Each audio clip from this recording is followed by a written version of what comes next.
The crystal chandeliers cast dancing shadows across the marble floors of Hudson Manhattan's most exclusive restaurant, perched 45 stories above the city. Emma Roberts adjusted her black uniform for the third time that evening, her hands trembling slightly. Not from nerves about serving New York's elite, but from the familiar weight of hiding who she really was. At 24, she had perfected the art of invisibility, moving through the restaurant like a ghost with a smile. Table 12 needs their wine refilled, called Sarah the head waitress, barely glancing up from her order pad. And try not to spill anything on Mr. Sterling tonight. He's already complained twice about the temperature in here. Emma nodded, gathering the bottle of Chateau Margaux that cost more than she made in a month. Richard Sterling. Even his name sounded like money. Old money, new money. The kind of money that made people bow their heads and avert their eyes. She'd been serving his table for 3 months now, and he'd never once looked at her as anything more than a piece of furniture. The dining room hummed with the quiet conversations of people who never worried about rent, about medical bills, about whether they'd have enough left over for groceries after paying for their children's school supplies. Emma knew that world intimately. She'd lived in it once, in what felt like another lifetime. She approached table 12 with practiced grace, noting that Richard Sterling was engaged in what appeared to be an intense business discussion. He was tall, with silver-streaked dark hair that looked like it had been styled by someone who charged more per hour than Emma made in a week. His suit was immaculate, obviously Tom Ford, definitely expensive. The Patek Philippe watch on his wrist probably cost as much as a small house. 800 million is the absolute ceiling, Sterling was saying to his companion, a younger executive type with slick hair and a hungry look. Harrison wants the deal closed by next Friday, so we need to move quickly. Emma's hand trembled slightly as she reached for his empty glass. The number echoed in her head.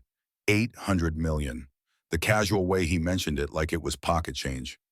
"Your wine, sir," she said softly. Richard Sterling didn't even look up, just lifted a hand in acknowledgement while continuing his conversation. But as Emma carefully poured the wine, she noticed an older woman sitting at the same table, watching her intently. The woman's silver hair was pulled back in a classic chignon, and her kind eyes seemed to hold a universe of stories. She was making subtle hand gestures, her face lit with a hopeful smile. Emma nearly dropped the bottle as recognition dawned. The woman was using sign language. Without thinking, Emma set the wine bottle down and turned slightly toward the woman. "Good evening," she signed, her hands moving with practiced grace. "How may I help you?" The woman's face transformed with delight, her hands dancing as she responded. "Oh, how wonderful. I was hoping to compliment the chef on the salmon. It reminds me of a dish I had in Paris years ago. I'll make sure he receives your kind words." Emma signed back, genuinely smiling for the first time all evening. "Would you like me to ask him about the preparation? I believe he uses a special herb blend." Behind her, Emma was vaguely aware that the entire table had grown quieter, but she was focused on the older woman's animated response about her travels through France and how few people took the time to really communicate with her. "You're very kind," the older woman signed. "Most people just smile and nod when they realize I'm deaf. You sign beautifully. Where did you learn?" "I studied linguistics in college," Emma replied automatically, then froze as she realized what she just revealed. Linguistics. The voice cut through the moment like a blade. Richard Sterling was staring at her with an expression she couldn't quite read, his steel gray eyes suddenly focused entirely on her. The business discussion forgotten. "What university?" he asked, his tone dropping to something that somehow felt more dangerous than when he'd been dismissive. Emma felt the familiar panic rising in her chest. She'd been so careful for so long, and now one moment of genuine human connection had cracked her carefully constructed facade. It was just a few classes, sir. Nothing important." "Nothing important," Sterling repeated, his voice flat. He stepped closer, his imposing height forcing Emma to look up. "You speak sign language fluently. You mentioned linguistics, and I'm betting that's not the only language you know. What else are you hiding?" The question hung in the air between them like a challenge. Emma could feel the eyes of other diners on them, could sense Freer hovering nervously nearby, probably calculating how much trouble Emma was about to cause. "I should get back to work," Emma said quietly, reaching for the wine bottle. "Wait," Sterling caught her wrist, not roughly but firmly enough to stop her movement. The contact sent an unexpected jolt through her system, and she saw something flicker in his eyes that suggested he'd felt it too. I'm sorry that was unnecessarily harsh, he said, releasing her wrist. His expression had shifted into something almost vulnerable. My mother is deaf. She doesn't like many people. Maybe because most people don't take the time to really listen. The words slipped out before Emma could stop them, carrying more edge than she'd intended. Sterling's eyebrows rose slightly, and for a moment she thought she saw the hint of a smile. And you think I don't listen? I think you're used to people telling you what you want to hear. This time his smile was definitely real, transforming his entire face. You know you're probably right, but you didn't answer my question about the university. Emma felt trapped, caught between the truth that could destroy her carefully built new life and the growing curiosity in Richard Sterling's eyes. His mother was watching their exchange with obvious interest, her knowing smile suggesting she understood more than either of them realized. Columbia, Emma said finally, the word feeling like a confession. I studied at Columbia. Sterling's expression shifted through several emotions: surprise, confusion, and something that might have been respect. Columbia has an excellent linguistics program. What made you decide to change careers? The innocent question hit Emma like a physical blow. How could she explain that she hadn't decided anything? That her career, her life, her entire future had been stolen from her by the person she'd trusted most. Sometimes life doesn't go according to plan, she said instead, proud that her voice remained steady. No, Sterling said quietly, his gray eyes studying her with uncomfortable intensity. I suppose it doesn't. Mrs. Sterling gestured to Emma, breaking the tension that had been building between them. You two should talk more, she signed with a mischievous smile. My son works too much and doesn't meet enough interesting people. What did she say? Sterling asked, his tone almost suspicious. Emmy felt heat creep up her neck. She said you work very hard. That's not all she said. He countered, his eyes narrowing slightly. I may not sign, but I know my mother's expressions. And judging by the way you're blushing, she said something designed to embarrass one or both of us. Emma opened her mouth to deny it, then realized there was no point. Richard Sterling was clearly more perceptive than she'd given him credit for. She thinks you should meet more interesting people, she admitted. Does she? Sterling glanced at his mother, who was trying very hard to look innocent. And what do you think of my meeting interesting people right now? The question felt loaded with meaning. Emma wasn't sure she wanted to unpack. Standing this close to him, she could smell his cologne, something expensive and subtle that probably cost more than her monthly rent. She could see the fine lines around his eyes that suggested he smiled more than his stern reputation would indicate. I think, Emma said carefully, that you're used to meeting people who want something from you, and you don't know what to do with someone who doesn't. For a moment, Sterling looked genuinely startled, as though no one had spoken to him so directly in years. Then he recovered his expression, settling into something more calculated. Emma Roberts, he said, and the fact that he knew her full name shouldn't have surprised her. He probably knew the names of everyone who worked in places he frequented. I find myself suddenly very curious about a waitress with a Columbia education who speaks sign language. My office. Tomorrow. 10 a.m. Sterling Enterprises. It wasn't a request. Sir, I have another job in the morning and… Take the day off, he said dismissively. I'll make it worth your while. Before Emma could protest further, he turned back to his business associate, effectively dismissing her. But as she walked away, she felt his eyes following her across the restaurant. Mrs. Sterling caught her eye as she passed, signing a quick, "He likes you," that made Emma stumble slightly over her own feet. The rest of the evening passed in a blur of wine refills and food service, but Emma was hyper-aware of table 12. Every time she glanced in their direction, Richard Sterling seemed to be watching her, his expression thoughtful. When they finally left, he paused at her station. Have a good evening, Emma, he said quietly, then leaned closer. And tomorrow perhaps you can tell me about those algorithms I overheard you muttering corrections to while I was discussing the Harrington portfolio with Bradley. Emma's blood turned to ice. She'd been so careful, but apparently she'd slipped up during one of their technical discussions. Sterling hadn't just noticed her sign language abilities. He'd heard her correcting complex financial algorithms under her breath. As she watched him guide his mother toward the exit, Emma realized that her carefully maintained anonymity had just shattered completely. Richard Sterling wasn't just curious about her anymore. He was investigating. Emma's hands shook as she counted her tips at the end of the night, Sterling's parting words echoing in her mind like a warning bell. The Harrington portfolio. How had he hurt her? She'd been so careful to bury that part of her life to become someone completely different from the woman who had once negotiated million-dollar deals in boardrooms overlooking Central Park. You okay, girl? Sarah appeared beside her, concern creasing her weathered features. You look like you've seen a ghost. I'm fine, Emma lied, shoving the crumpled bills into her purse. Just tired. That Sterling guy really had you rattled. What was all that hand-waving about? Emma forced a smile. His mother is deaf.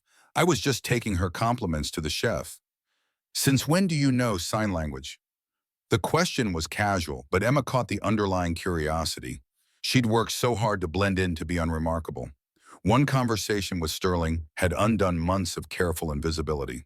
I picked up a few things in college, Emma said, hoping her voice sounded more casual than she felt. Nothing fancy. Sarah's expression suggested she wasn't entirely convinced, but she let it drop. Well, whatever you did, you made an impression. He left a 500 tip. Emma's stomach dropped. What? 500 for a 90-minute dinner? Sarah's eyes gleamed with a mixture of envy and suspicion. Rich guys don't tip like that unless they're planning to come back for more than just the salmon. The implication in Sarah's tone made Emma's skin crawl. It's not like that. Honey, I've been working restaurants for 20 years. It's always like that with men like him. Just be careful, okay, guys, with that kind of money, don't play by the same rules as the rest of us. Emma nodded, but Sarah's warning felt like closing the barn door after the horses had already escaped. Richard Sterling wasn't interested in her the way Sarah thought. He was interested in her secrets, and that was infinitely more dangerous. The subway ride to her studio apartment in Queens felt longer than usual, every shadow seeming to hide potential threats. Emma had spent the last 2 years looking over her shoulder waiting for James Wilson to finish what he'd started. Her ex-fiancé had been methodical in his destruction of her life. First her reputation, then her career, finally her finances. The only thing that had saved her from complete ruin was her ability to disappear. But if Sterling started digging into her background, how long before James realized she wasn't as destroyed as he'd believed? How long before he decided to finish the job? Emma's phone buzzed as she climbed the 3 flights to her apartment. Unknown number. Hope you don't mind. I got your number from the restaurant's HR department. This is Richard Sterling. I wanted to thank you for being so kind to my mother tonight. She hasn't stopped talking about you. 10 a.m. Tomorrow. Don't be late. R.S. Emma stared at the message, her heart hammering against her ribs. HR department. Of course, men like Sterling wouldn't ask for permission. They simply took what they wanted. The casual violation of her privacy should have made her angry, but instead it filled her with bone-deep terror. She started to type a polite response, then deleted it. Started again, deleted again. Finally, she turned off her phone without responding at all. Her apartment was exactly what someone would expect for a waitress in Queens. Small, sparse, furnished with cast-offs and clearance items. But hidden beneath her mattress was a lockbox containing her real treasures, a Columbia MBA, a patent license, and documents proving ownership of algorithms that James had stolen along with everything else. Emma pulled out her laptop, a relic from her previous life that she'd managed to hide from the creditors. Her fingers hesitated over the keyboard before typing in the search terms she'd avoided for 2 years: James Wilson and Apex algorithms. The results made her stomach lurch. James's company had grown exponentially since her Excel built on the foundation of her stolen work. But it was the recent news that made her blood run cold. Apex Algorithms announces merger talks with Sterling Enterprises. James Wilson, Richard Sterling, potential partners. Emma's hands flew to her mouth, stifling the scream that wanted to escape. It couldn't be a coincidence. James was many things cruel, calculating, utterly without conscience. But he wasn't careless. If he was partnering with a Sterling, it was for a reason. Had he somehow discovered where she was Sterling's sudden interest in her part of some elaborate plan to finish what James had started? Her phone buzzed again. Another message from Sterling. I know you're probably concerned about my intentions. Let me be clear. I've suspected something was off about Wilson's algorithms for months. Too sophisticated for someone with his background. Tomorrow we talk. And yes, I'm aware you haven't agreed, but you will, because you want answers as much as I do. Emma stared at the message until the words blurred together. Every instinct screamed at her to run, to disappear again, before whatever web James was spinning could trap her, but running required money she didn't have, and she was tired of being afraid. More than that, she was tired of being invisible. Against every rational thought in her head, Emma typed back, "I'll be there, but I have conditions." The response came immediately. "Name them." "Privacy. Whatever we discuss stays between us. And I walk away whenever I want, no questions asked." "Agreed. See you at 10. Sterling Tower, 65th floor. Ask for me at reception." Emma set her phone aside and buried her face in her hands. She was either about to make the biggest mistake of her life or finally take the first step toward reclaiming it. Either way, there was no going back now. The next morning brought a crisp autumn chill that matched the ice in Emma's veins as she stood outside Sterling Tower.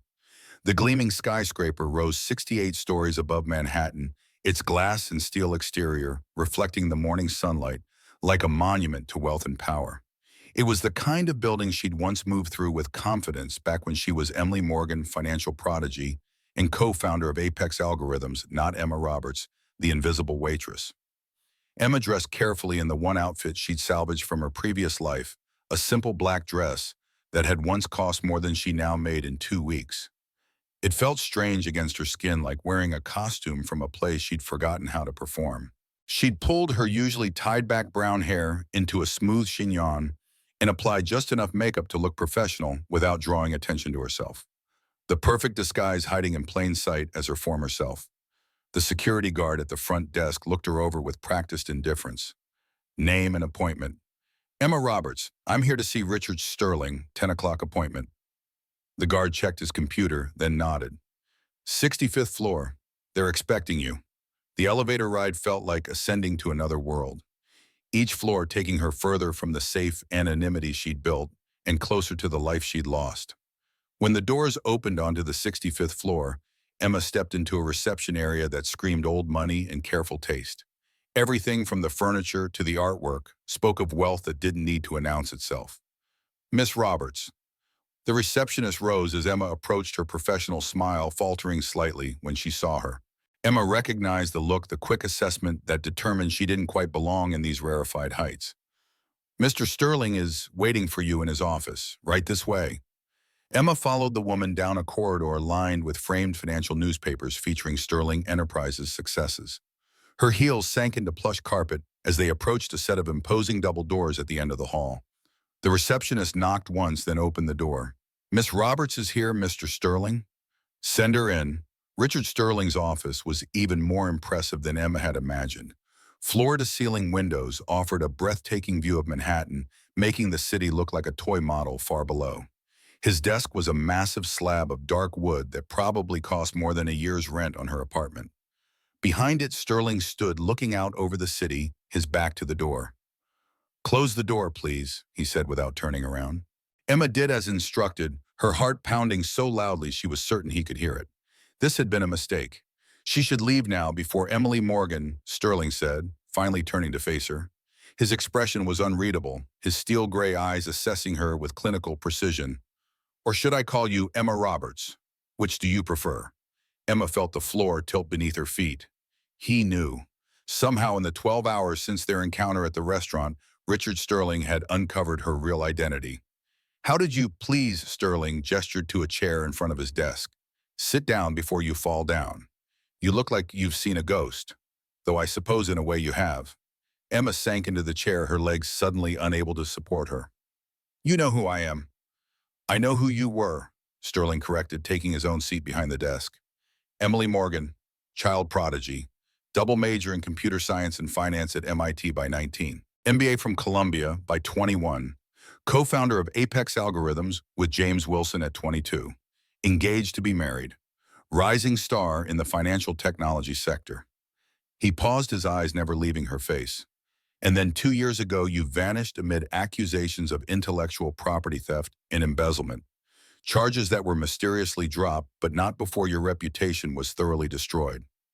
Each word felt like a physical blow. Emma struggled to maintain her composure, to not show how deeply his knowledge of her past affected her. "What I can't figure out," Sterling continued, leaning forward, "is why a woman with your credentials is serving wine at Hudson instead of running her own company. Or at the very least, working for one of my competitors." If you know all that, then you already know the answer, Emma replied, finding her voice at last. My reputation was destroyed. My assets were frozen. My patents were stolen. No one would hire me, and yet the charges were dropped. Emma laughed, a bitter sound devoid of humor. Yes, James magnanimously decided not to press charges for crimes I didn't commit, after he'd already destroyed my life and stolen my work. Sterling studied her for a long moment. Tell me what really happened. Why should I? You're in merger talks with James. For all I know, this is some elaborate trap he set. It's not, Sterling said firmly. In fact, until last night, I had no idea you and James Wilson had any connection whatsoever. Then why am I here? Sterling opened a drawer and pulled out a file folder, sliding it across the desk toward her. Because for the past 3 months, my technical team has been analyzing Apex's algorithmic trading systems as part of our due diligence for the potential merger. And something about them doesn't add up. Emma stared at the folder, but didn't touch it. What do you mean? I mean that the sophistication of these algorithms doesn't match Wilson's background or expertise. He's a businessman, not a mathematician, and the development timeline is suspicious. 17 patents in 6 months, all filed immediately after you departed. Emma felt a surge of vindication mixed with renewed anger. Of course, James couldn't have developed those algorithms. They were hers. So what exactly do you want from me, Mr. Sterling? Information, he replied simply. I want to know if I'm about to enter into a business relationship with a fraud. And based on your reaction, I believe I am. Emma finally reached for the folder, opening it to find technical specifications for algorithmic trading systems that she recognized intimately. They were hers, with only superficial changes to disguise their origin. These are my algorithms, she said quietly, her fingers tracing the formulas she'd created. He didn't even bother to substantially modify them, just enough to avoid obvious plagiarism. Sterling nodded as though she'd confirmed something he already suspected. I thought as much. The question is, what do we do about it? Emma looked up suddenly, wary. There is no we, Mr. Sterling. I came here because you practically ordered me to and because I was curious. But whatever problem you have with James Wilson is your business, not mine. It became your business the moment he stole your work, Sterling countered, and it became mine when he tried to sell me stolen goods. Emma closed the folder and stood up. I appreciate your concern, but I've spent 2 years rebuilding my life from nothing. I'm not going to risk what little security I have by getting involved in a corporate battle between billionaires. As she turned to leave, Sterling spoke again. What if I could help you get it back? All of it. Your patents, your reputation, your life. Emma froze her hand on the doorknob. Why would you do that? Because I despise thieves, Sterling said, rising from his chair. And because the woman who corrected complex trading algorithms under her breath while serving wine deserves better than hiding in Queens. Emma turned back slowly. You're serious. I'm always serious about business, Miss Morgan. And make no mistake, this is business. I was prepared to invest $800 million in Apex. I'd rather invest it in the actual genius behind the technology. The offer hung in the air between them, tempting and terrifying in equal measure. Emma had dreamed of this moment, of someone finally believing her, of having the chance to reclaim what James had stolen. But dreams had a nasty habit of turning into nightmares. How do I know this isn't a setup, that you and James aren't working together to finish what he started? Sterling considered her question, then reached for his phone. Let's find out, shall we? He put the phone on speaker and dialed a number. After 2 rings, a voice Emma had hoped never to hear again answered. James Wilson. James, it's Richard Sterling. Good morning. Richard, perfect timing. I was just reviewing the proposal documents. Everything looks... James, quick question. I met someone yesterday who says they know you from business school. Imama Brasa Roberts, linguistics background, worked in finance for a while. The silence that followed was deafening. Emma could practically feel James's shock radiating through the phone connection. Emma Roberts. That name doesn't ring a bell, should it? The lie came so easily, so smoothly, that Emma felt nauseated. 2 years of her life, 2 years of love and trust and shared dream, and James could dismiss her existence without even a pause. Maybe I misunderstood, Sterling said, his eyes never leaving Emma's face. She seemed pretty sure she knew you. Said you worked together on some financial projects. You know how it is, Richard. Business school creates a lot of casual connections. Maybe we were in a study group together or something. I honestly can't place her. Emma made a sound somewhere between a laugh and a sob. A study group. 3 years of partnership, 2 years of engagement, and James was reducing their relationship to a casual study group. Right. Well, if you remember anything, let me know. I'll talk to you later about the Steinberg contracts. Of course. And Richard, be careful about people claiming connections to successful men like yourself. You'd be surprised how many try to use fake associations to get close to people like us. The call ended, leaving Emma and Sterling sitting in stunned silence. Fake connections, Emma repeated numbly. That's what our engagement was, apparently. A fake connection. Sterling was staring at his phone like it had personally offended him. You were engaged to James Wilson. For 2 years, we were business partners for 3 years before that. Emma felt disconnected from her own voice, like she was listening to someone else tell her story. We built Apex together. Every algorithm, every client strategy, every innovation that made the company successful. That was my work, my ideas. And he stole it all. He did more than steal it. He made sure everyone believed I was the one stealing from him. Falsified documents, manipulated financial records, convinced our clients I was embezzling. By the time I realized what was happening, he'd already filed charges against me and frozen all my accounts. Sterling's jaw was clenched so tight Emma could see the muscle jumping beneath his skin. The charges didn't stick, obviously, or you'd be in prison. They didn't stick because James dropped them at the last minute, said he didn't want to ruin my life over a misunderstanding, made himself look magnanimous while ensuring everyone still believed I was guilty.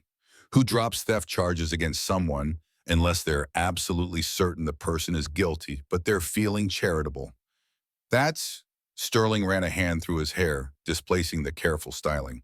That's diabolical. That's James. Emma laughed, but there was no humor in the sound. And now he's your potential business partner. So I guess the question is, what are you going to do about it? Sterling looked at her for a long moment, his gray eyes unreadable. Then he stood up and extended his hand to her. I'm going to find out the truth, he said simply. And then I'm going to make sure James Wilson pays for what he did to you. The words should have filled Emma with hope, but all she felt was weary resignation. Men like James didn't pay for their crimes. They profited from them.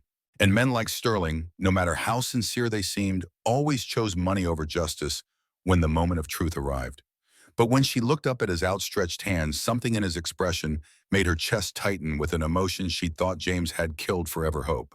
Against her better judgment, Emma took his hand and let him pull her to her feet. Why, she asked quietly. Why would you risk a business deal to help someone you barely know? Sterling didn't answer immediately.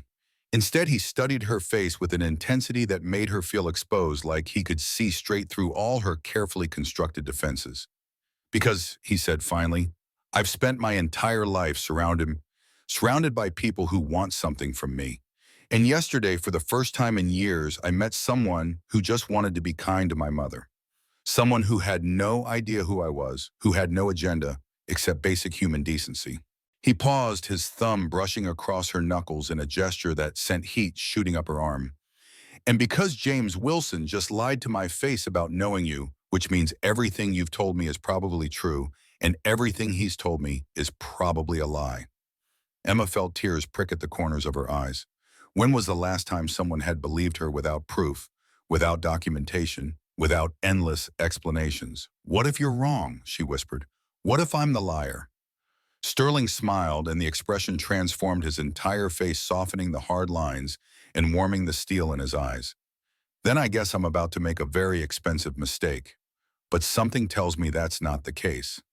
He started walking toward the door, still holding her hand, and Emma found herself following. Where are we going? To my mother's. She wants to have lunch with you. Your mother? Emma was confused by the sudden change of direction. I can't just... My reputation, people will see. Emily? Sterling said, using her real name for the first time. The sound of it sent a jolt through her system. I don't care about your reputation. I care about the truth. And I have a feeling that the truth about James Wilson is going to be very, very interesting. But first lunch. My mother hasn't stopped talking about you since last night, and she's a force of nature when she wants something. As they walked out of his office together, Emma caught their reflection in the glass walls of the corridor. The billionaire CEO and the waitress, their lives intersecting in ways that should have been impossible. But for the first time in 2 years, Emma felt like she might be more than just a victim of James's ambition. She felt like she might be someone worth fighting for. Elaine Sterling's Upper East Side brownstone was a world away from Emma's studio apartment in Queens. 5 stories of old-world elegance nestled among Manhattan's wealthiest addresses. The residence managed to be both imposing and inviting at once. Warm light spilled from tall windows, and a doorman in a crisp uniform nodded respectfully as Richard guided Emma up the stone steps. My mother has lived here for 40 years, Richard explained, as they entered a foyer adorned with antique mirrors and fresh flowers. After my father died, I tried to convince her to move somewhere more manageable, but she refuses to leave. Emma took in the surroundings with a practiced eye that had once assessed the homes of potential investors. The decor spoke of old money and refined taste, original artwork on the walls, Persian rugs underfoot, and furniture that had been selected for quality rather than trend. It was wealth that didn't need to announce itself. "It's beautiful," she said softly. Richard's expression softened. "It is, and so is she." As if summoned by his words, Elaine Sterling appeared in the doorway to what appeared to be a formal dining room. She was dressed elegantly in a simple navy dress, her silver hair styled impeccably. When she spotted Emma, her face lit up with genuine pleasure. "You came?" She signed, her movements graceful and expressive. "I was afraid Richard might have scared you away." Emma smiled and responded in sign language. "It would take more than your son to scare me away." Elaine laughed, a warm sound that immediately put Emma at ease. She gestured toward the dining room. "Come, lunch is ready. I hope you like seafood." The dining room continued the theme of understated elegance, with a table set for 3 with fine china and crystal. Through the large windows, Emma could see a small but perfectly maintained garden, a rare luxury in Manhattan. "My mother insisted on preparing lunch herself," Richard said as he held a chair for Emma. "She rarely cooks anymore, so this is a special occasion." "You flatter me," Elaine signed, rolling her eyes good-naturedly. "I merely supervise Maria, but the soup is my recipe." As they settled into their seats, Emma noticed Richard removing his Patek Philippe watch and placing it on the side table, a casual gesture that somehow made him seem less formidable. Without the trappings of his corporate persona seated in his mother's dining room, he looked almost approachable. The lunch was exquisite lobster bisque, followed by seared scallops and a delicate lemon tart for dessert. Throughout the meal, Emma found herself relaxing despite the surreal circumstances. Elaine was a charming hostess who asked thoughtful questions and seemed genuinely interested in Emma's answers. They conversed primarily in sign language, with Emma occasionally translating for Richard. "Columbia is an excellent school," Elaine signed after Emma had shared more about her education. "Richard was accepted there, but he chose Harvard instead. Always had to do things his own way." "Mother," Richard protested mildly, "I chose Harvard because their business program was better suited to my interests." "He means he wanted to be far away from his overbearing mother," Elaine signed to Emma with a mischievous smile. Emma laughed, surprised by the easy rapport between mother and son. For all his corporate rigidity, Richard clearly adored his mother, and the feeling was mutual. "My son tells me you've had some professional setbacks," Elaine signed, shifting to a more serious topic. "I hope you don't mind my asking, but what happened?" Emma hesitated, glancing at Richard. How much had he told his mother, Emily? Emma has been dealing with some intellectual property issues. Richard explained, his tone carefully neutral. Her former business partner took credit for her work. Elaine's expression hardened. Men often take credit for women's achievements. "It's a story as old as time." She turned to Emma. "Are you fighting back?" The directness of the question caught Emma off guard. For 2 years, she'd been running, hiding, trying to rebuild from the ashes of her former life. The concept of fighting back had seemed impossible. "I'm considering my options," she replied carefully. "Good." Elaine nodded decisively.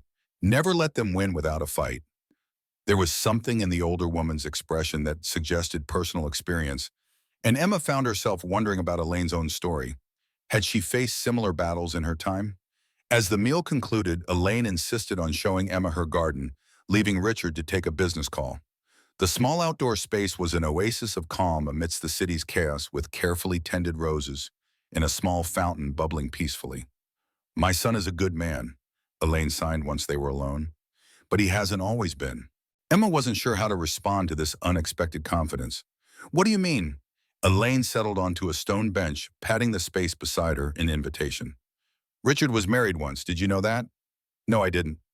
10 years ago, a lovely woman named Catherine. The marriage lasted only 3 years. Richard was building his company, then working 18-hour days, missing anniversaries, forgetting birthdays.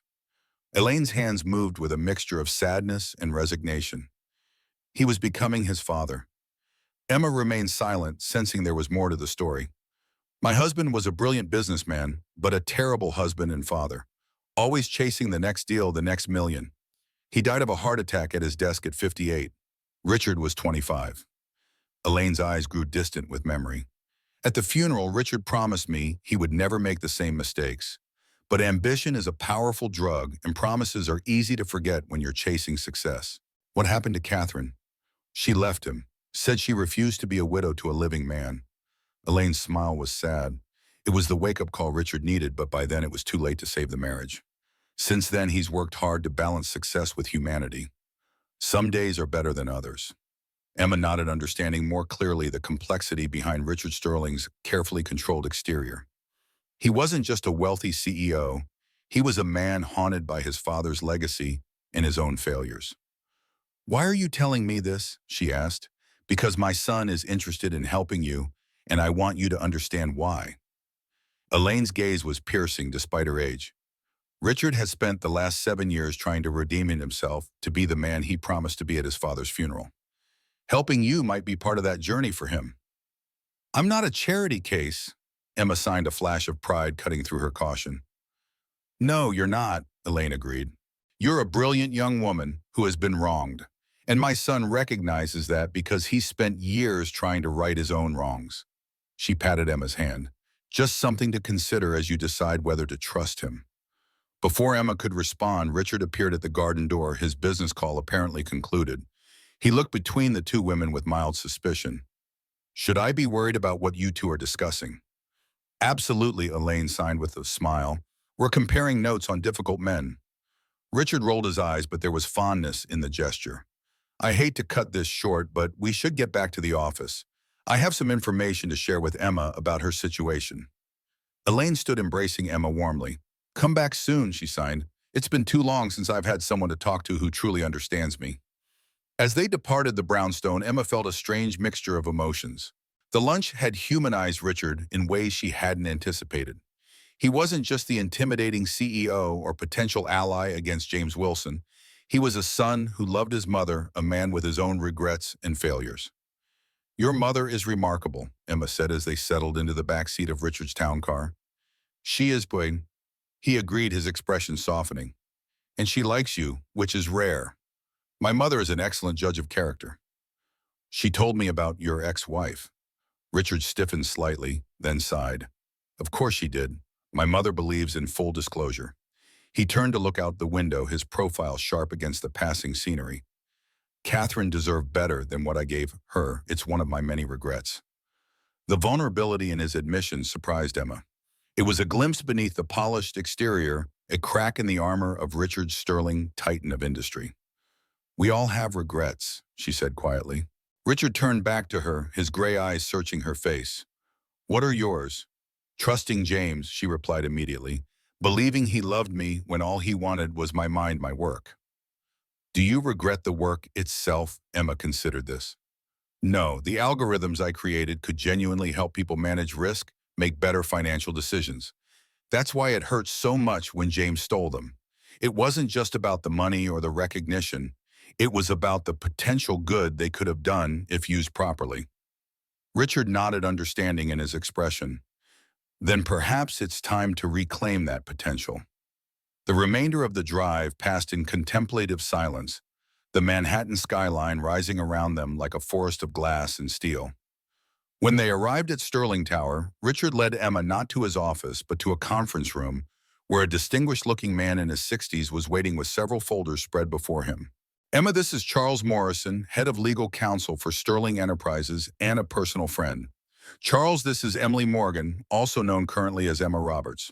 Charles Morrison rose, extending his hand with a warm smile that crinkled the corners of his eyes. A pleasure to meet you, Miss Morgan. Richard has told me quite an intriguing story. Emma shook his hand cautiously. How much has he told you? Enough to know that you've been the victim of a significant intellectual property theft, Morrison replied, gesturing for her to take a seat. And enough to know that we may have grounds for a serious case against James Wilson and Apex Algorithms. Emma's heart began to race. A case, you mean legal action? That's typically what lawyers do, Morrison said with a gentle smile. Though I understand your hesitation given your previous experiences with our legal system. Richard took a seat beside Emma close enough that she could detect the subtle scent of his cologne. Charles has been investigating Wilson's patents since this morning. I hope you don't mind, but I shared the information you provided about your algorithms. Emma should have been angry at this presumption, but instead she felt a flicker of hope. For 2 years, no one had believed her, no one had fought for her. And now suddenly she had not just Richard Sterling, but his entire legal team in her corner. What have you found? She asked Morrison. Inconsistencies? The lawyer replied, opening one of the folders. Significant ones. The patent applications show signs of alteration. Dates changed, names removed. He slid several documents across the table. And then there's this. Emma looked down at what appeared to be a technical paper published in an obscure journal 3 years earlier, a paper with her name listed as the primary author. Where did you find this academic archives? Morrison explained. Wilson was thorough in erasing your contributions from the corporate records, but he missed this publication where you outlined the theoretical framework for what would later become Apex's core technology. Emma stared at the paper, memories flooding back. She'd written it during her final year at Columbia, excited about the potential applications of her research. James had been dismissive at the time, calling it academic masturbation, with no practical use. How ironic that he'd later stolen the very ideas he'd mocked. This is evidence, she whispered. It's a start, Morrison corrected gently. Not enough for a slam-dunk case, but enough to begin building one. With your help, we could potentially establish prior art and invalidate Wilson's patents. Emma looked between the two men, suspicions suddenly flaring. Why are you doing this? What's in it for Sterling Enterprises? Richard leaned forward, his expression serious. Two things. First, I was planning to invest $800 million in technology that now appears to be stolen. That makes this my business problem. Second, his voice softened slightly. What was done to you was wrong, profoundly wrong, and I'm in a position to help make it right. Just like that, you are willing to risk a massive deal because of some moral principle. Not just any moral principle, Richard replied. Intellectual integrity is the foundation of innovation. Without it, progress stagnates. He tapped the table for emphasis. Besides, I'd rather invest in the actual creator than the thief. It's better business in the long run. Emma wanted to believe him, wanted to trust that his motives were as straightforward as he claimed. But 2 years of paranoia and self-preservation were hard to overcome. What exactly are you proposing? Morrison answered, his tone professional but kind. A multi-pronged approach. First, we challenge Wilson's patents based on prior art and fraudulent filings. Second, we build a case for intellectual property theft. Third, we negotiate from a position of strength, potentially forcing a settlement that restores your rightful ownership and compensation. And if that fails, then we take it all the way to court, Richard said firmly. Wool discovery, public testimony, the works. Win or lose, James Wilson's reputation would never recover from the scrutiny. Emma's mind raced with possibilities and risks. James won't go down without a fight. He has resources, connections. He'll come after me even harder if I challenge him openly. Let him try, Richard's voice was steel. He won't find you such an easy target this time. The conviction in his tone sent a shiver down Emma's spine, not of fear, but of something else entirely. Something that felt dangerously like hope. I need time to think about this, she said finally. It's a lot to process. Of course, Morrison gathered his papers. Take whatever time you need. Just be aware that we're working against a clock here. The merger negotiations with Apex are scheduled to conclude in 6 days. As Morrison excused himself, Emma and Richard were left alone in the conference room. The weight of the decision before her felt overwhelming. For 2 years, she'd focused solely on survival on disappearing. The prospect of fighting back, of reclaiming her work and her identity, was both exhilarating and terrifying. "What would you do?" she asked suddenly. "If you were me," Richard considered the question seriously. "I'd be afraid," he admitted, "afraid of losing again, of being hurt again. But I'd also recognize that some things are worth fighting for, even if victory isn't guaranteed." His eyes met hers. "Your work matters, Emily. What was taken from you matters." The use of her real name sent a jolt through her system. Emily Morgan, a name she'd buried 2 years ago along with her dreams and ambitions. "I don't know if I'm strong enough," she whispered. Richard reached across the table, his hand covering hers in a gesture that felt surprisingly intimate. "You survived losing everything. You rebuilt a life from nothing. That takes extraordinary strength." His voice dropped lower. "The question isn't whether you are strong enough. It's whether you want your work back enough to fight it for it." The warmth of his hand on hers was distracting, a point of connection that seemed to ground her racing thoughts. Emma was acutely aware of how long it had been since she'd allowed anyone to touch her, to come close. Since James's betrayal, she'd kept the world at arm's length, protecting herself from further hurt. "What if we fail?" she asked, not pulling her hand away. "Then we fail fighting," Richard replied simply. "Which is better than succeeding at surrender." The sentiment was so unexpected from a man who had built an empire and calculated risks and strategic decisions that Emma couldn't help but smile. "That doesn't sound like the philosophy of a billionaire CEO." "Maybe not," he conceded with a small smile of his own, "but it is the philosophy of a man who's lost things that matter and lived to regret not fighting harder for them." The vulnerability in his admission touched something in Emma, a recognition of shared regret, despite their vastly different circumstances. In that moment, Richard Sterling wasn't the intimidating tycoon or her potential savior. He was simply a man who understood loss. Their moment of connection was interrupted by Richard's phone buzzing insistently. He glanced at it, his expression darkening. "It's James," he said, his voice tight. "He wants to move up our next meeting to tomorrow. Says he has exciting developments to discuss." Emma felt ice form in her stomach. "That's not coincidental." "No, it's not." Richard's jaw tightened. "He's suspicious. My questions this morning about you must have triggered something." "Or he has sources inside Sterling Enterprises," Emma suggested. "Someone who saw me come in this morning." Richard's expression became calculating. "Possible. Either way, he's accelerating his timeline, which means we need to accelerate ours." He stood up, pacing the length of the conference room. "We need more evidence, something concrete that proves the theft beyond reasonable doubt." Emma's mind raced. "The original development files might still exist on my old laptop, the one James kept after our breakup. He claimed it was company property since I'd used it for work. Where would it be now? Probably at the Apex offices. James was paranoid about security. He kept everything important on site." Richard nodded, a plan clearly forming. "If we could access those files, prove they predated the patent filings, that would be breaking and entering," Emma pointed out. "Not necessarily," Richard countered. "I'm still in merger talks with Apex. Due diligence gives me legitimate access to their technical infrastructure, at least on paper." He tapped his fingers on the table, thinking. "We need someone on the inside, someone who could access those systems without raising alarms." Emma shook her head. "Everyone at Apex is loyal to James, or afraid of him. There's no one there who would help us." "Everyone?" Richard raised an eyebrow. "In 2 years, James hasn't alienated a single employee." Emma thought about the staff she'd known. Most had distanced themselves after the scandal, either believing James's lies or unwilling to risk their careers by association with her. But there had been one person, a junior developer, who had questioned the narrative, who had reached out afterwards only to be rebuffed by Emma in her panic to disappear. "Maybe one," she said slowly. "Michael Chen. He was a junior developer, brilliant but quiet. He sent me a message after everything happened, said things didn't add up. I never responded. Could he help us? Maybe if he still works there, but approaching him would be risky. If James found out—" "We'll be careful," Richard assured her. "No direct contact.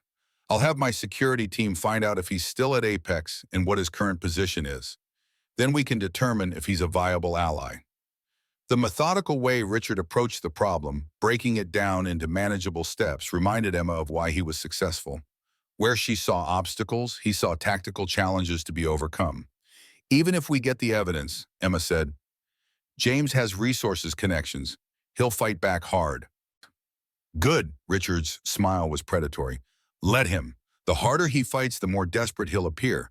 And desperate men make mistakes. Emma wanted to believe it could be that simple, that with Richard Sterling's resources and determination, they could actually win against James. But experience had taught her that justice wasn't guaranteed, especially when wealth and power were involved. Why do you care so much about this? She asked suddenly. About me? Is it just about the algorithms, the potential investment? Richard stopped pacing, his expression softening as he looked at her. If it were just business, I would have walked away the moment I suspected fraud. Cut my losses, found another investment opportunity. He moved closer, leaning against the table beside her chair. This is about something more fundamental. The right of creators to own their creations. The principle that theft shouldn't be rewarded. Noble sentiments for a Wall Street tycoon, Emma observed not unkindly. Perhaps, he acknowledged, or perhaps it's simpler than that. Perhaps I just can't stand seeing someone like you, brilliant, hardworking, honest, defeated by someone like James Wilson. The genuine admiration in his voice caught Emma off guard. For 2 years, she'd been invisible, forgettable by design. To be seen so clearly, to have her value recognized, was both disorienting and exhilarating. I should go, she said, suddenly standing up. I have work tonight. Sarah will fire me if I miss another shift. Richard straightened, clearly surprised by her abrupt withdrawal. Of course, my driver can take you home. No, thank you. I'll take the subway. Emma needed space, needed to process everything that had happened in the last 24 hours. I need to think about all this. Emily, Richard's voice stopped her as she reached the door. Whatever you decide, the offer stands. Whether you want to fight or walk away, I'll respect your choice. The sincerity in his voice made her pause. Why would you help me if I choose not to fight? Because some battles can't be won through confrontation. Sometimes surviving is its own victory. He smiled slightly. Though for the record, I think you're a fighter. You just need to remember that you don't have to fight alone anymore. The words followed Emma as she left Sterling Tower, as she navigated the crowded subway back to Queens, as she changed into her waitress uniform for the evening shift. You don't have to fight alone anymore. The concept was so foreign after 2 years of isolation that she hardly knew how to process it. Hudson was bustling when Emma arrived for her shift, the dinner rush in full swing. Sarah barely glanced up from the reservation system. You're late. Table 7 needs water and menus. Emma slipped into the familiar routine, grateful for the mindless tasks that kept her hands busy while her thoughts churned. Water menus, wine recommendations, specials, recitation. The rhythm of service was soothing in its predictability, until a familiar voice cut through the ambient noise of the restaurant, turning her blood to ice. Emma, what a pleasant surprise. James Wilson stood before her, impeccably dressed in a suit that probably cost more than she made in 3 months. His smile was charming, his posture relaxed, but his eyes were cold with calculation. Beside him stood a woman Emma didn't recognize, tall blonde, draped in designer clothes and diamonds, his latest acquisition. Mr. Wilson, Emma managed to keep her voice steady despite the pounding of her heart. Welcome to Hudson. Such formality, James chided, his tone light, but his eyes watchful. After all, we're old friends, aren't we? The woman beside him raised an eyebrow. You know each other. Emma and I go way back, James replied smoothly. Columbia Business School, study groups, late-night cram sessions. Emma was quite the rising star before she chose a different path. Each word was a carefully calculated dagger designed to remind Emma of her fall from grace, while maintaining the fiction he'd created for everyone else. The casual cruelty of it took her breath away. How interesting, the woman murmured, clearly losing interest in the waitstaff's backstory. James, darling, I believe our table is ready. Of course, James smiled, but his eyes remained locked on Emma. Perhaps you could serve us tonight, Emma, for old time's sake. It wasn't a request. It was a power play, a deliberate attempt to unsettle her. And it was working. Emma's hands trembled slightly as she nodded. I'll check with the maitre d'. As she turned to leave, James caught her arm, his grip just tight enough to be uncomfortable. "Oh, and Emma, I had a very interesting conversation with Richard Sterling this morning. About you." His voice dropped to a near whisper. "Whatever you think you're doing, it won't work. You should remember how our last confrontation ended."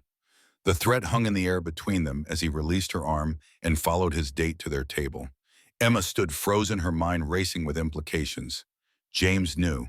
Somehow he knew she'd been meeting with Richard, and he was sending a clear message: back off or face the consequences.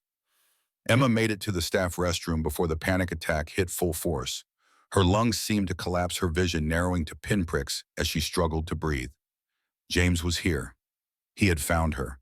The fragile security she'd built over 2 years was crumbling, and she was powerless to stop it. Her phone buzzed in her pocket. A text from Richard. "James just called. He's moving up the timeline again, wants to meet tomorrow morning." Something spooked him. "Are you all right?" Emma stared at the message, her hands shaking so badly she could barely type a response.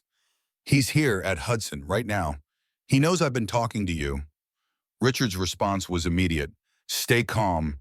I'm sending someone. Don't engage with him. 10 minutes. Emma splashed water on her face, trying to regain her composure. 10 minutes. She could avoid James for 10 minutes. She just needed to ask Sarah to reassign his table claim illness, anything to avoid another confrontation. But when she emerged from the restroom, Sarah was waiting with an irritated expression.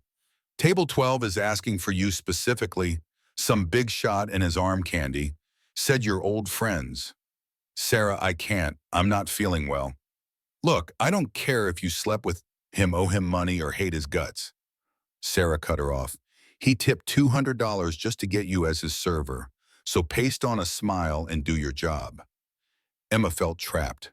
Refusing would mean losing her job. Confronting James meant risking what he'd already taken: everything. What more could he do? With leaden feet, she approached table 12. James looked up with a predatory smile that didn't reach his eyes. "There she is. I was beginning to think you were avoiding me." "What can I get you this evening?" Emma asked, ignoring the bait. "So professional," James taunted softly. "Emma Roberts, career waitress. I have to admit, it suits you better than corporate finance ever did." His companion looked between them, suddenly more interested. "James, how exactly do you know each other?"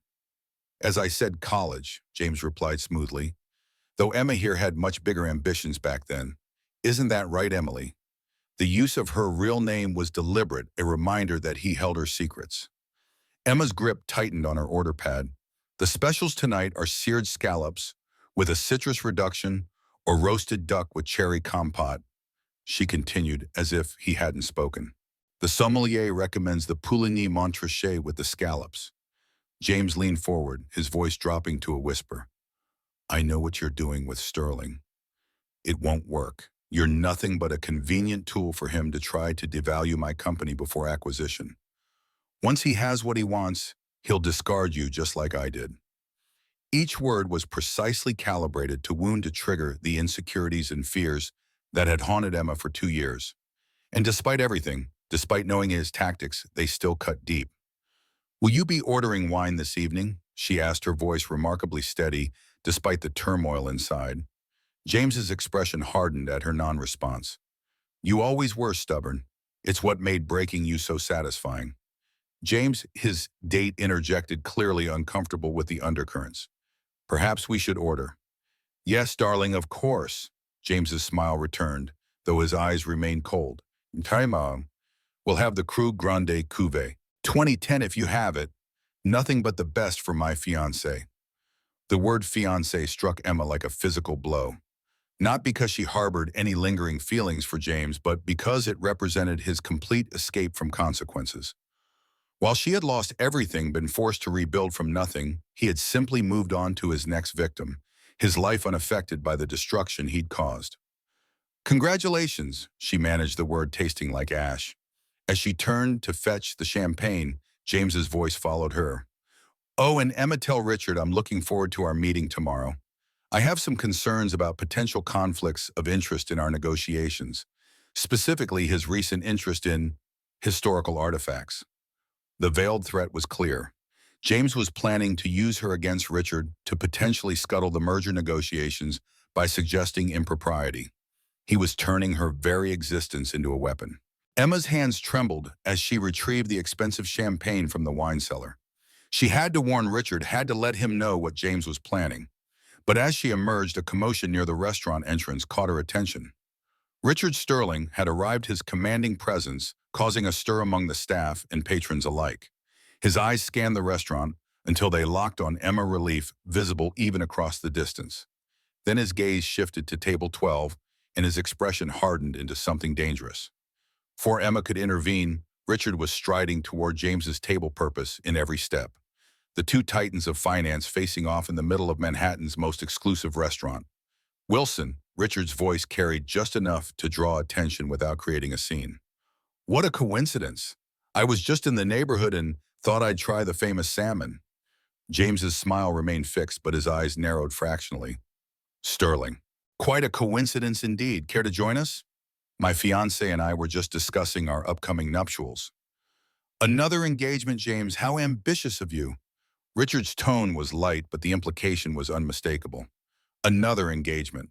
Acknowledgement of a previous one, Emma's. James's composure slipped for just a moment, his smile faltering. Business keeps me busy, but one must make time for personal happiness. Indeed, Richard turned slightly to include Emma in the conversation. Miss Roberts, would you mind checking if there's a table available? It seems I'll be dining here tonight after all. The message was clear. He wasn't leaving her alone with James. Emma nodded, relieved beyond words at his intervention. Of course, Mr. Sterling. Right away. As she moved toward the host stand, she heard James's voice, pitched low but still audible. Playing white knight, Sterling. That's not like you, especially for someone as inconsequential as a waitress. I've found that people are rarely what they seem on the surface, Wilson. Richard's reply was equally quiet but carried steel, particularly those who claim other people's achievements as their own.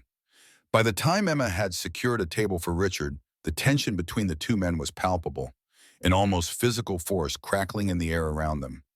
James's date looked increasingly uncomfortable, while Richard maintained a facade of pleasant conversation that didn't reach his eyes.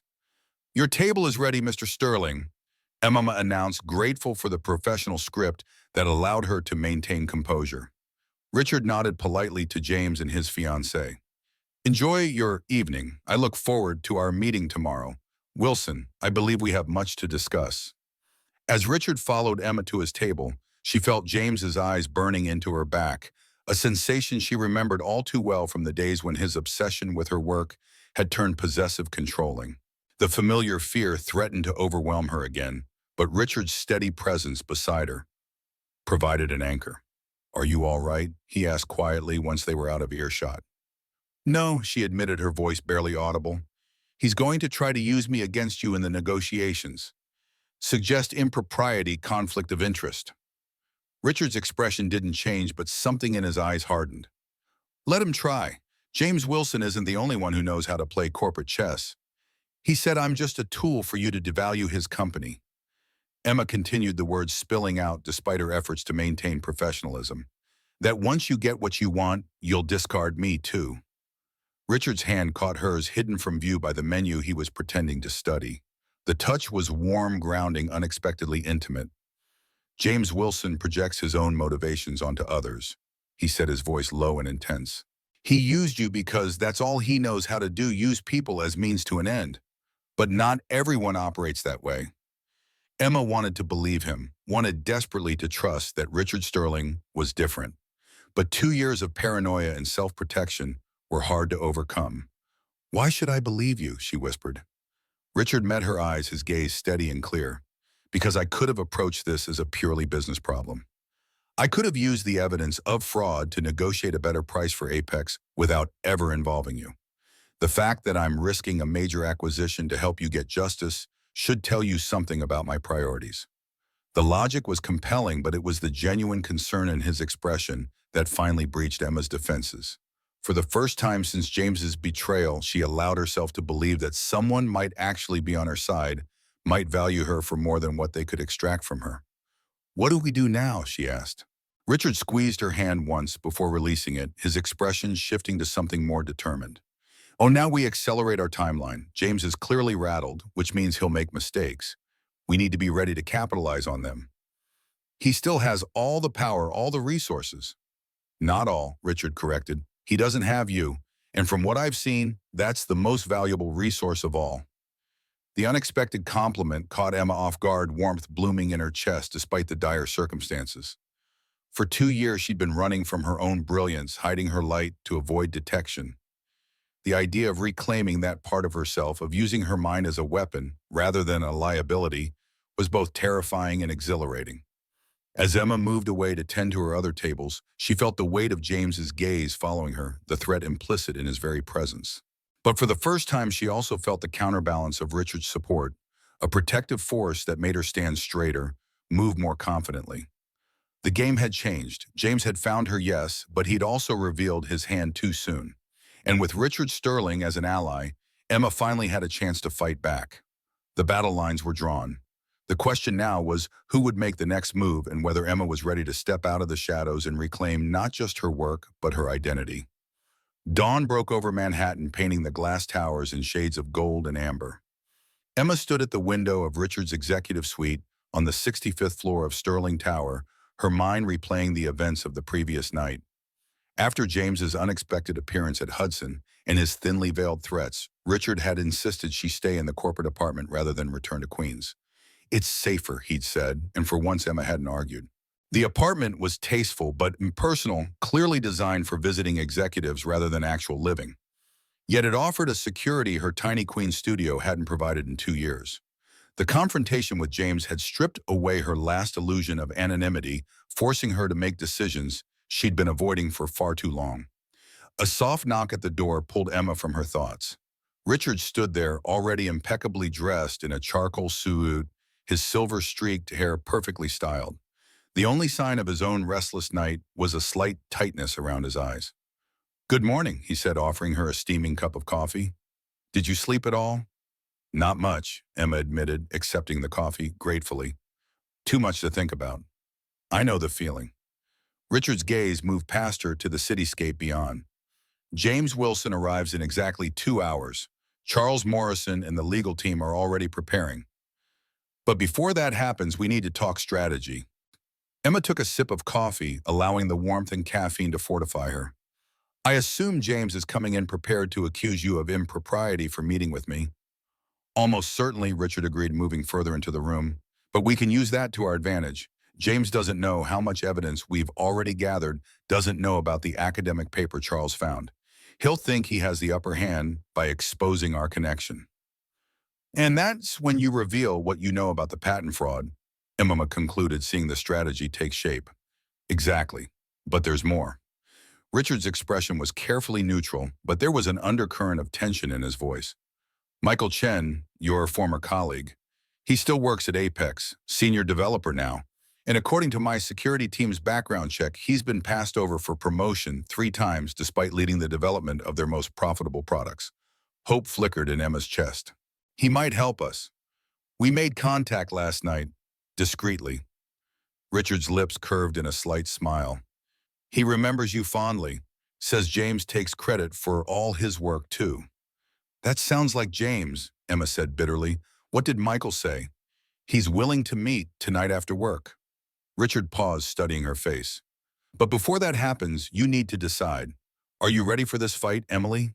Because once we confront James openly, there's no going back. He'll come at us with everything he has." The use of her real name, Emily, not Emma, felt like both a reminder and a challenge. Who was she now? The waitress who had spent 2 years hiding in the shadows, or the brilliant developer who had once built revolutionary algorithms? "What exactly are you proposing?" she asked, needing to understand the full scope of what she was agreeing to. Richard set his coffee aside and leaned against the window frame, the morning light casting his features in sharp relief. "A two-pronged approach. First, the legal battle. We challenge the patents, expose the fraud, force a settlement that returns ownership to you. Second, and perhaps more importantly, we launch a new venture. Your venture with your algorithms properly credited and controlled. My venture, I don't have the capital." "I do." Richard's statement was matter-of-fact, devoid of arrogance. $800 million that was earmarked for Apex. I'd rather invest it in the actual genius behind the technology. Emma stared at him, the magnitude of what he was offering, momentarily robbing her of speech. Why? She finally managed. Why would you take that risk? Because it's not a risk, Richard replied simply. It's the safest investment I could make. I've seen your work, Emily. I've had my technical team analyze those algorithms. They're revolutionary. In the right hands, your hands, they could transform the industry. His voice softened slightly. And because some things are worth fighting for, your work, your reputation, your future. The conviction in his voice, the unwavering belief in her abilities, broke something open inside Emma that had been sealed tight for 2 years. The wall of fear and doubt she'd built brick by brick since James's betrayal began to crumble. What if we fail? She whispered, voicing her deepest fear. Then we fail knowing we fought for what's right, Richard answered without hesitation. But Emily Bjorn think we will fail. I think James Wilson is about to discover he's not as untouchable as he believes. Emma took a deep breath, feeling something shift inside her, a realignment of her spirit, a reclamation of her strength. All right, she said, meeting his gaze squarely. I'm in. Let's take him down. The subtle relaxation in Richard's shoulders told her how much he'd been awaiting her answer. Good. Then let's get you ready to meet the board. The board, Emma's momentary confidence faltered. What board? Sterling Enterprises Board of Directors. They'll be attending the meeting with James this morning. Richard's smile held a predatory edge. I thought they should hear firsthand about the potential fraud we're considering investing in. 2 hours later, Emma sat in a small conference room adjacent to the Sterling Enterprises boardroom, watching on a monitor as Richard greeted the board members. The transformation in him fascinated her. Gone was any trace of the man who had spoken to her with such conviction and vulnerability. In his place stood Richard Sterling, CEO and chairman, all cool authority and precise control. The board members were exactly what Emma would have expected, mostly older men in expensive suits, with a few women whose sharp expressions suggested they'd fought twice as hard for their positions. They exchanged pleasantries with practiced ease, the language of power spoken fluently by all present. Charles Morrison sat beside Emma, reviewing his notes one final time. Remember, he said quietly, let Richard handle the initial confrontation. Only enter when he signals. James Wilson is a shark who smells blood in the water. He'll try to discredit you immediately. Emma nodded, smoothing her hands over the simple but elegant navy dress Richard had arranged to have delivered that morning. It fit perfectly, as did the shoes and subtle jewelry, all designed to present her as a polished professional, not the waitress James expected to encounter. He's here, Charles murmured, as the monitor showed James Wilson striding into the boardroom, his own attorney trailing behind. James looked exactly as he had the previous night, confident, polished, predatory. His smile as he greeted the board members was charm personified, his handshake firm, his eye contact unwavering. This was the James that Emma remembered from their early days together, the consummate performer who could convince anyone of anything. Richard, esteemed board members, thank you for accommodating the schedule change. James began smoothly. As I mentioned, there have been some exciting developments in our technology that I was eager to share. Richard's response was cordial but reserved. Before we get to that, James, there's a matter I need to address with the board, a matter concerning due diligence on the Apex acquisition.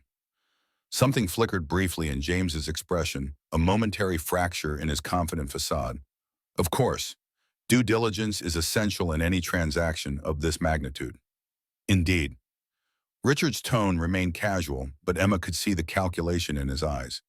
In reviewing Apex's patent portfolio, my technical team identified some inconsistencies that require clarification.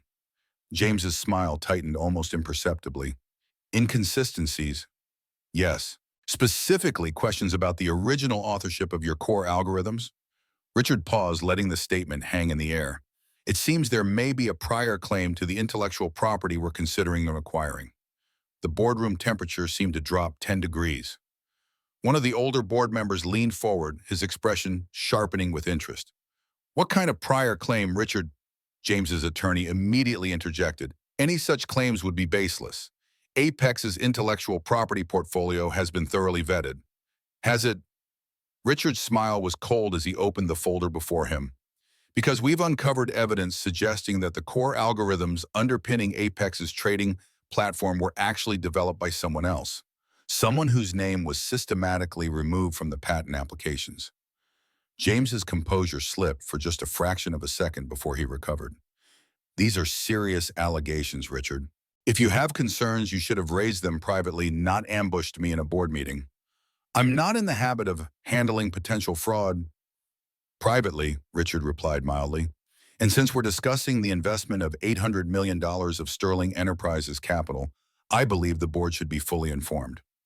Emma watched the dynamic unfold, recognizing the strategic brilliance of Richard's approach. By presenting the issue to the board first, he had effectively neutralized James's plan to accuse him of impropriety. Now any mention of Emma would appear defensive rather than revelatory. This is absurd, James said, his tone hardening. Apex's algorithms were developed in-house by our technical team under my direction.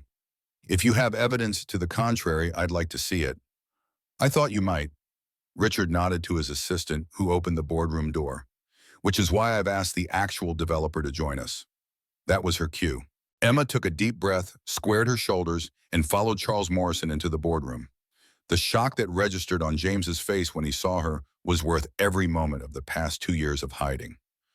Board members, I'd like to introduce Dr. Emily Morgan, Richard said calmly, former co-founder of Apex Algorithms and the original creator of the technology we've been discussing. The silence that followed was absolute. Emma felt the weight of every gaze in the room, but she kept her eyes fixed on James, whose face had gone pale beneath his tan. This is, unexpected, one of the female board members said finally. Dr. Morgan, I believe we need some context here. Of course, Emma replied, her voice steady despite the thundering of her heart. 3 years ago, James Wilson and I founded Apex together after I completed my dual degrees at MIT and Columbia. I developed the algorithmic trading systems that formed the company's core technology. 2 years ago, James systematically erased my contributions, falsified documents to suggest I had embezzled company funds, and forced me out of the company I helped build. James recovered enough to manage a dismissive laugh. This is preposterous. Emily and I were briefly engaged, yes, but she was never a co-founder. She worked for Apex as a developer, nothing more. When I discovered financial irregularities, she left rather than face an audit. Is that so? Richard interjected smoothly. Perhaps you can explain this then. He slid a document across the table, the academic paper Charles had discovered, with Emma's name prominently displayed as the primary author. This paper, published 3 years ago, outlines the theoretical framework for what would later become Apex's core technology. Dr. Morgan's work, published well before the first patent applications were filed. James barely glanced at the paper. One academic paper doesn't prove ownership of a commercial technology. Emily may have had some early theoretical ideas, but the actual implementation was entirely my team's work. Your team? Emma's voice was quiet but carried clearly through the room. You mean the team you built around my expertise? The team that implemented my designs under my direction? That team, James? For the first time, uncertainty flickered across James's face. He hadn't expected Emma to fight back, hadn't anticipated the confidence with which she now challenged him. The record shows, he began. The record shows what you altered it to show, Charles Morrison interjected, opening his briefcase and extracting a thick folder. We have evidence of systematic document manipulation, Mr. Wilson. Date changes on patent applications, removal of Dr. Morgan's name from inventor credits, retroactive modifications, to company formation documents. He began distributing copies to the board members. Most damning, perhaps, is this affidavit from Michael Chen, your senior developer, attesting to Dr. Morgan's role as the primary architect of Apex's technology. The mention of Michael's name caused James's composure to crack visibly. This is absurd. Michael Chen is a disgruntled employee who has provided us with access to the original development files. Richard finished for him. Files that still contain metadata showing Dr. Morgan as the author dating back to before Apex was even incorporated. The boardroom erupted in murmured discussions as the members reviewed the documents before them. Emma watched James's face transition through shock, anger, and finally calculation. He was regrouping, reassessing, looking for a new angle of attack. Even if there were some confusion about the initial development, James said finally, his voice regaining its smooth confidence, The fact remains that Emily abandoned the company 2 years ago. Whatever contributions she may have made were superseded by our continued development. Abandoned. Emma couldn't contain her incredulity. You froze my accounts, locked me out of the systems, filed fraud charges against me, and systematically destroyed my professional reputation. That's not abandonment, James. That's theft. Theft is a serious accusation, Dr. Morgan, one of the older board members said carefully. Do you have evidence to support it? Yes, Emma replied, simply nodding to Charles, who produced another document.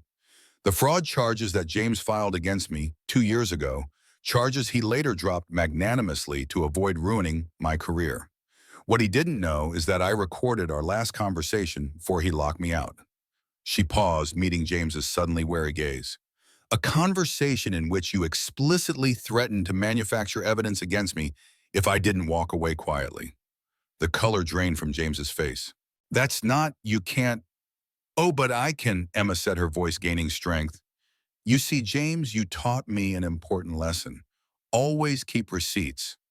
Charles slid an audio player across the table, pressing play, without waiting for permission. James's voice filled the room, the familiar tones chilling Emma even now. You have two choices, Emily. Sign over your shares and walk away, or I'll make sure you leave here in handcuffs. The board will believe whatever evidence I give them. Who do you think they'll trust, me or the girlfriend who's clearly emotionally unstable after our breakup signed the papers? Now. The recording ended, leaving a heavy silence in its wake. The board members exchanged glances, their expressions ranging from shock to disgust. James sat frozen, his carefully constructed facade crumbling as he realized the magnitude of his miscalculation. I think, Richard said into the silence, his voice deceptively mild, that this puts our potential investment in Apex in a rather different light. Richard, this is obviously being taken out of context. James attempted desperation creeping into his tone.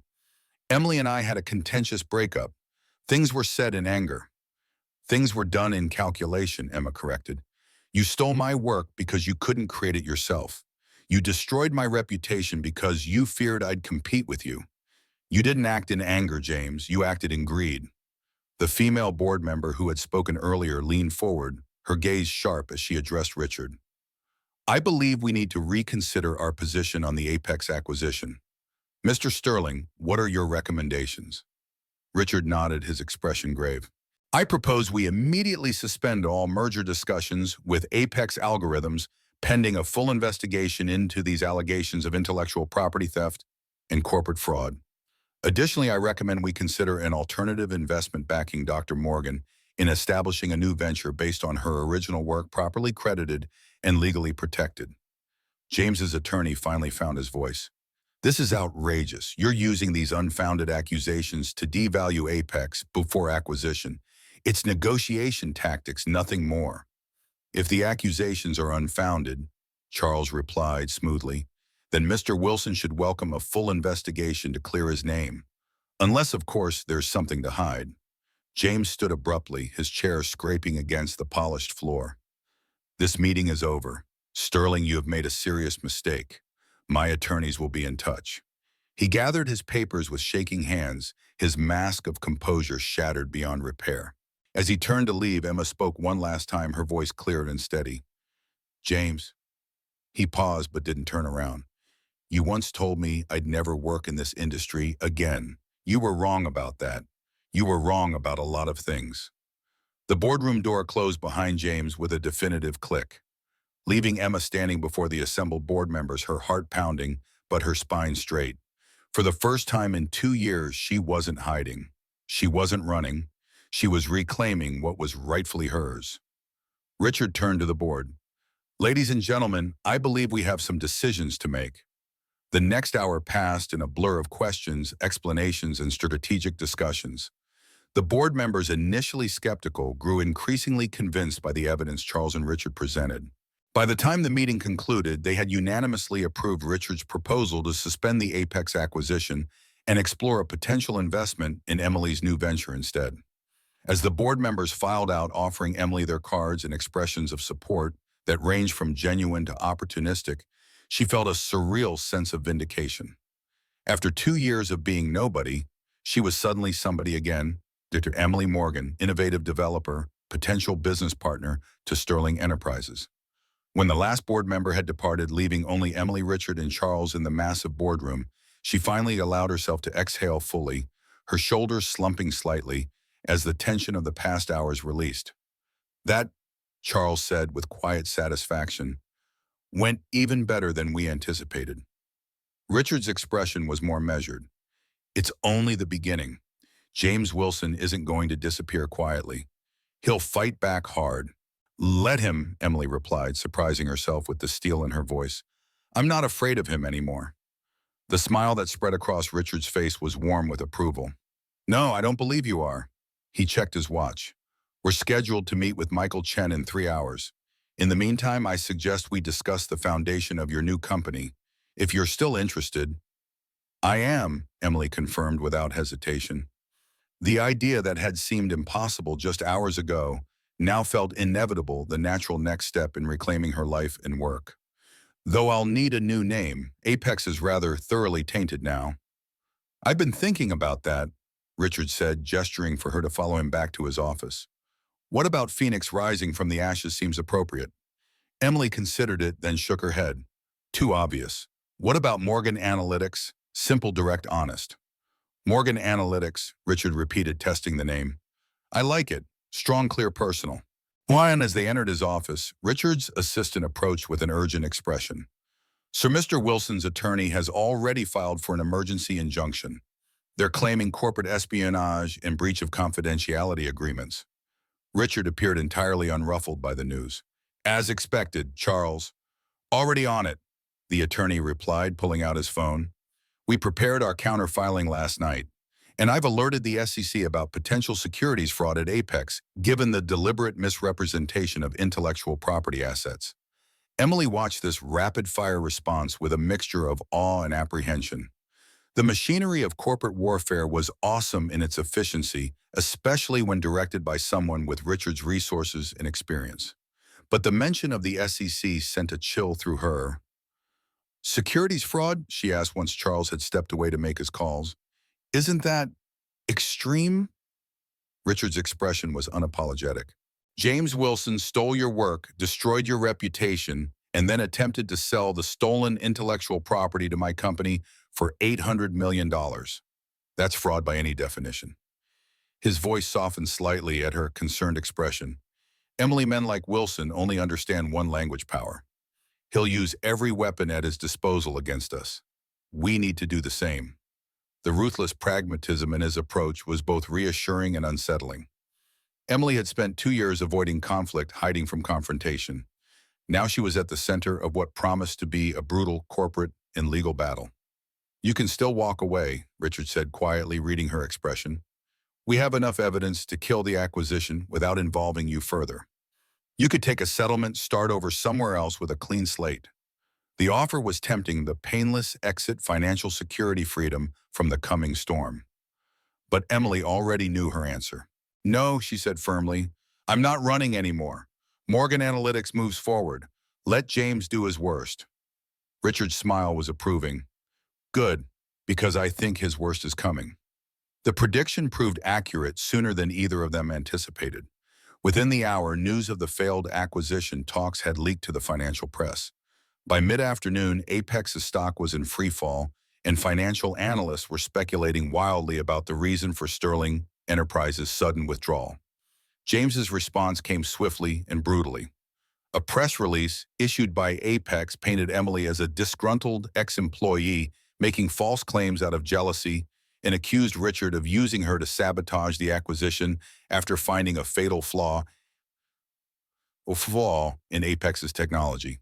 He's trying to control the narrative, Richard observed as they reviewed the statement in his office. Make it look like I found a technical problem and am using you as a smokescreen for backing out of the deal. Emily's hands clenched involuntarily. It's the same playbook he used last time. Discredit me, make it personal, suggest emotional instability. It won't work this time, Richard assured her. For one thing, you have evidence. For another, you have me. His phone buzzed with an incoming message, and his expression tightened as he read it. And James just made his next move. He's calling a press conference for 5 o'clock. To do what? If I had to guess, publicly discredit you and announce a lawsuit against Sterling Enterprises. Richard's tone was matter-of-fact, but there was anger simmering beneath his composed exterior. He's gambling that a public spectacle will force us to back down to avoid scandal. Emily felt sick at the thought of being dragged through another public humiliation. What do we do? Richard considered for a moment, then smiled slowly, a predatory expression that transformed his features. We beat him to it. Call our own press conference right now. Get our version of the story out first. Now, but we're not prepared. That's exactly why it will work, Richard countered, already reaching for his phone. James is spending hours crafting his message, preparing his performance. We'll catch him flat-footed. He paused, studying her face. But Emily, it means putting yourself in the spotlight. Your name, your face, your story, all of it public. Are you ready for that? The question gave her pause. For 2 years, anonymity had been her shield. The thought of deliberately stepping into public view, of reclaiming her name and story so visibly, was terrifying. But the alternative, letting James control the narrative again, was worse. Yes, she said, the decision crystallizing as she spoke. I'm ready. 90 minutes later, Emily stood beside Richard in the Sterling Enterprises press room, facing a hastily assembled group of financial journalists. The room buzzed with speculation cameras trained on the unexpected duo at the podium. Emily's heart hammered against her ribs, but her expression remained composed, her spine straight. Richard stepped forward, first his commanding presence immediately quieting the room. Thank you all for coming on such short notice. Sterling Enterprises has called this press conference to address the situation regarding our negotiations with Apex Algorithms. Contrary to speculation, our decision to terminate acquisition talks was not based on any technical deficiency in Apex's products. Rather, it was based on evidence of serious intellectual property fraud. A murmur ran through the assembled press. Richard continued, his voice steady and authoritative. We have discovered that Apex's core technology was developed by Dr. Emily Morgan, who was systematically erased from the company's history and documentation by CEO James Wilson. He gestured to Emily. Dr. Morgan will now share her story directly. Emily stepped forward, feeling the weight of every camera, every gaze. For a moment, panic threatened to overwhelm her, the instinct to hide, to run, to disappear again. Then she felt Richard's hand at the small of her back, a brief, supportive touch, and found her voice. My name is Dr. Emily Morgan. 3 years ago, I co-founded Apex Algorithms with James Wilson. I developed the core technology that powers their trading platform algorithms designed to predict market fluctuations with unprecedented accuracy. She paused, meeting the gaze of the reporters directly. 2 years ago, James Wilson systematically removed my name from all company documents, filed fraudulent charges against me, and forced me out of the company I helped create. The press room erupted in questions, cameras flashing, reporters calling her name. Emily raised a hand, quieting them with a gesture that surprised even her with its authority. I have spent the past 2 years rebuilding my life from nothing while watching James Wilson profit from my work. Today that ends. She nodded to Richard, who continued seamlessly. Sterling Enterprises is announcing the formation of a strategic partnership with Dr. Morgan. We will be backing her new venture, Morgan Analytics, with the full capital that was previously earmarked for the Apex acquisition. More commotion, more questions shouted over one another. Richard fielded them with practiced ease, while Emily focused on maintaining her composure under the onslaught of attention. When one reporter directly questioned her credibility, asking why anyone should believe her over an established CEO, Emily found herself responding with unexpected confidence. Because I have evidence, she said simply. Documentation of my original work, testimony from current Apex employees, and recordings of Mr. Wilson's threats. Most importantly, I have the knowledge to rebuild what was taken from me, knowledge that James Wilson has never possessed. Ask any technical expert to examine Apex's algorithms, and then interview both of us about how they function. The truth will be immediately apparent. The challenge hung in the air, bold and unmistakable. Emily knew that James, watching this broadcast, would be livid, but also terrified. Because she was right. He had never truly understood the technology he had stolen. As the press conference concluded, Emily felt simultaneously exhausted and exhilarated. She had faced her greatest fear, public exposure, and survived. More than survived, she had reclaimed her voice, her name, her story. "You were magnificent," Richard told her quietly as they exited the press room. "James Wilson is probably having an aneurysm right now." "Good," Emily replied, surprised by the fierce satisfaction the thought gave her. "Let him know how it feels to have your life upended on someone else's terms." Richard's phone buzzed yet again. It had barely stopped since the press conference began. His expression tightened as he read the message. "James has canceled his press conference." "That's unexpected and concerning," Richard added. "It means he's changing tactics." He pocketed his phone, his expression turning serious. "Emily, from this point forward, you need to be extremely careful. James is cornered, and cornered predators are at their most dangerous." The meeting with Michael Chen that evening further strengthened their position. In a small, secure conference room at a hotel across town, Michael provided them with a trove of internal Apex documents, development logs, email chains, original code repositories, all showing Emily's clear authorship of the core algorithms. "He's been taking credit for everyone's work, not just yours." Michael explained, his expression a mixture of resentment and relief at finally taking action. "After what he did to you, we all became more careful. Some of us started keeping our own records, our own backups, just in case. This is exactly what we needed," Charles Morrison said, reviewing the materials with evident satisfaction. "With this documentation, we can not only invalidate James's patents, but potentially file for new ones in your name." "Won't that take years?" Emily asked. "The legal process, yes," Charles admitted. "But in the meantime, we can file for provisional patents that protect your rights to develop and market the technology while the permanent patents are pending. And Morgan Analytics can move forward immediately," Richard added. "The company, the product, the future, none of that waits for the legal battles to conclude." The reality of it all was finally sinking in, not just the vindication, but the opportunity before her. The chance to build something new, something truly hers with resources and support she'd never had before. "How soon can we start?" she asked. Richard's smile was warm with approval. "We already have. Office space is being prepared, initial staff hiring has begun, and legal structures are being established as we speak." He leaned forward, his expression earnest. "Emily, by this time tomorrow, Morgan Analytics will exist as more than just a name.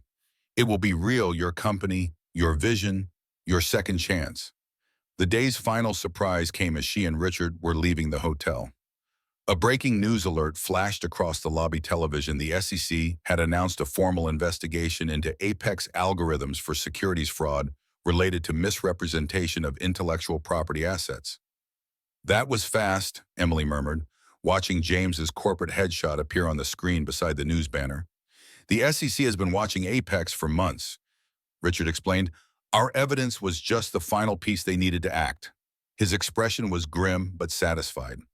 "James Wilson's empire is beginning to crumble. By this time tomorrow, Apex stock will be in freefall." Emily should have felt vindicated, triumphant even. Instead, she felt a complex mixture of emotions, satisfaction, yes, but also a strange emptiness. For 2 years, the specter of James Wilson had dominated her existence, defining her choices, limiting her possibilities. Now that his power over her was breaking, she needed to rediscover who she was beyond his shadow. As if reading her thoughts, Richard spoke quietly. "This isn't just about bringing him down, Emily. It's about building something better from the ruins, something that truly reflects your vision." "I know," she replied, turning away from the television. "And I'm ready to start." 6 months later. The Morgan Analytics offices occupied the entire 47th floor of the sleek glass building in Midtown Manhattan. Floor-to-ceiling windows offered panoramic views of the city, but Emily's attention was focused on the tablet in her hands, reviewing the final presentation for tomorrow's investor meeting. "The quarterly numbers look outstanding," Elaine Sterling signed from her seat by the window. In the months since Morgan Analytics had launched, Richard's mother had become a frequent visitor and staunch supporter. "Richard is going to be very pleased." "He should be," Emily signed back with a smile. "His investment is already showing returns beyond projections." "It's not the returns he cares about," Elaine replied, her hands moving with knowing emphasis. "It's seeing you come into your own." Emily felt warmth spread through her chest. So much had changed in 6 months. Morgan Analytics had grown from a concept to a thriving company with 30 employees, a robust client list, and a reputation for innovative financial technology that was both powerful and ethical. The provisional patents for her algorithms had been filed with the first full patent expected to be approved within weeks. But the most significant changes were personal. Emily Morgan, she'd legally reclaimed her name 3 months ago, was no longer the frightened waitress hiding in Queens. She'd found her voice, her confidence, her place in the world again. The door opened and Richard walked in looking as impeccable as ever in a tailored suit. But there was a softness to him now that few people outside this room ever saw a man who'd found something more meaningful than the next acquisition or the next deal. The SEC just announced their finding, he said, without preamble, his expression serious but satisfied. James Wilson is being charged with securities fraud, wire fraud, and intellectual property theft. They're recommending criminal prosecution. Emily took a deep breath, absorbing the news. In Apex, the board forced James to resign last week after their internal investigation. The company will survive, but under new management and with a very different structure. Richard moved closer, taking her hand. They've also agreed to a formal acknowledgement of your role in developing their core technology as part of the settlement. Justice at last, Elaine signed from her chair. Not just justice, Emily said, squeezing Richard's hand. Vindication. The weight of the moment settled around them, the culmination of months of legal battles, public scrutiny, and personal growth. James Wilson would face consequences for his actions. Emily's contributions would be recognized. The story she had feared would define her forever had become merely a chapter in a much larger narrative. There's something else, Richard said, his expression shifting to something more personal. The brownstone next to my mother's just came on the market. Emily raised an eyebrow. Are you thinking of expanding your real estate portfolio? I'm thinking, he said carefully, that Queens is quite a commute to Midtown, and that perhaps it's time for a change. The implication wasn't subtle. In the months since launching Morgan Analytics, their professional partnership had gradually evolved into something deeper. They'd been taking things slowly, both aware of the complicated power dynamics between them, both cautious after past relationship failures. But the connection between them had only grown stronger with time. Are you asking me to move to the Upper East Side, Richard?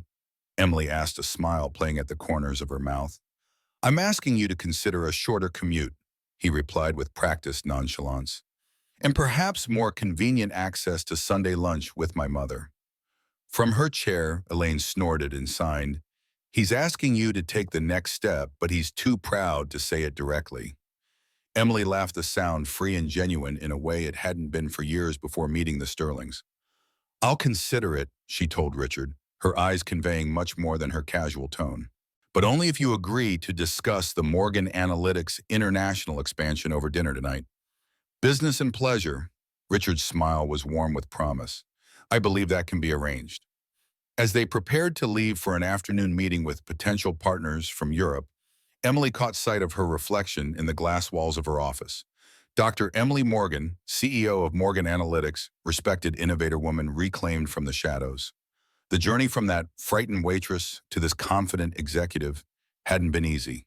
There had been legal challenges, public scrutiny, moments of doubt and fear. But standing here now with Richard beside her in a future bright with possibility ahead, Emily knew she'd made the right choice that morning, 6 months ago when she decided to stop running and start fighting. She wasn't just surviving anymore. She was thriving. And the view from the spotlight was everything she'd hoped it would be.